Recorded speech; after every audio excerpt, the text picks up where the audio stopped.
Hi, it's Peter here again from Writer's Life with some more tips and advice.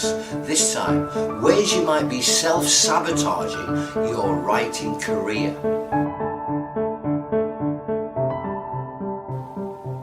One thing many writers have in common is their ability to self-sabotage.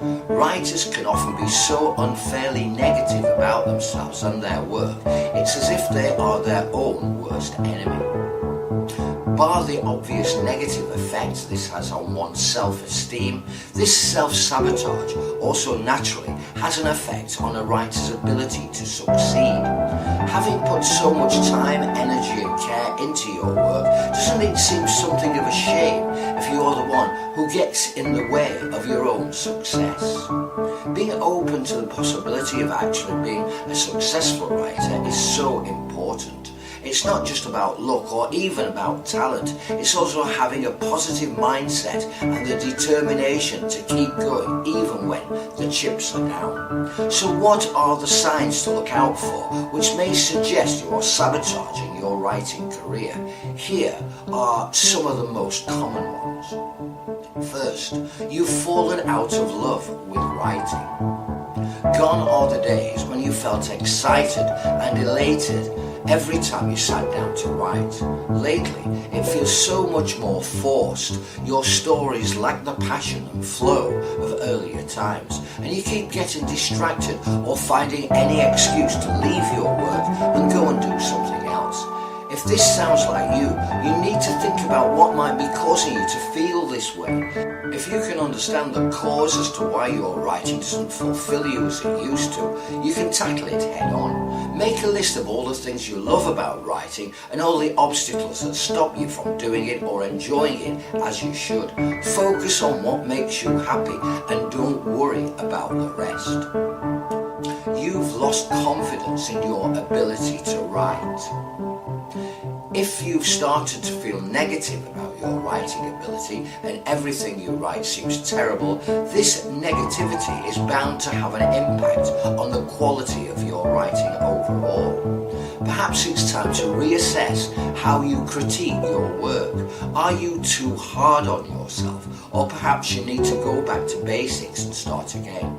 Producing a great piece of writing is a slow and layered process, but it's essential that you remain confident in your ability to achieve what you want to achieve. Next, you're suffering from the dreaded writer's block.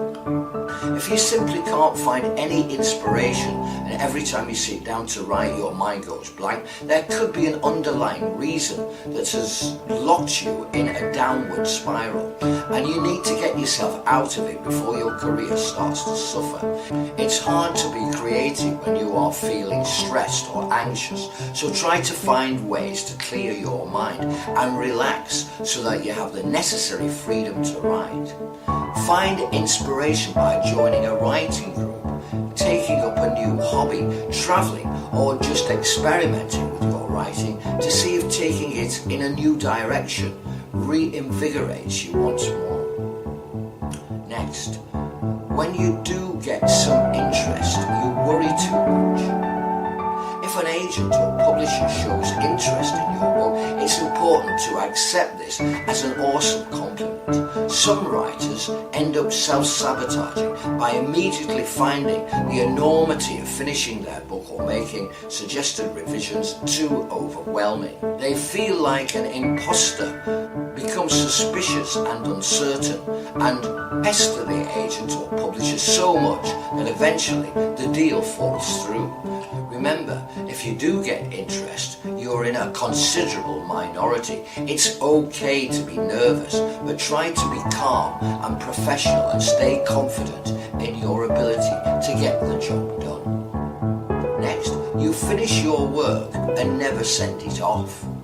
A classic sign of a writer's self-sabotage is that dusty old manuscript that sits shrouded in shame at the bottom of a desk drawer, or those many draft emails to agents and publishers that have been sitting ready to go for months. If you have finished your work, spend a sensible amount of time and focus on editing it and crafting a solid submission letter, it's time to let it go. You are probably never going to feel your work is perfect or good enough to submit, but if you want to stand a chance, there has to be a point where you let it go. If you're self-sabotaging your writing career, it's time to figure out why. Once you start giving it some thought, the reasons should become pretty clear, so just listen to yourself, your instincts, and try to nip it in the bud as soon as possible.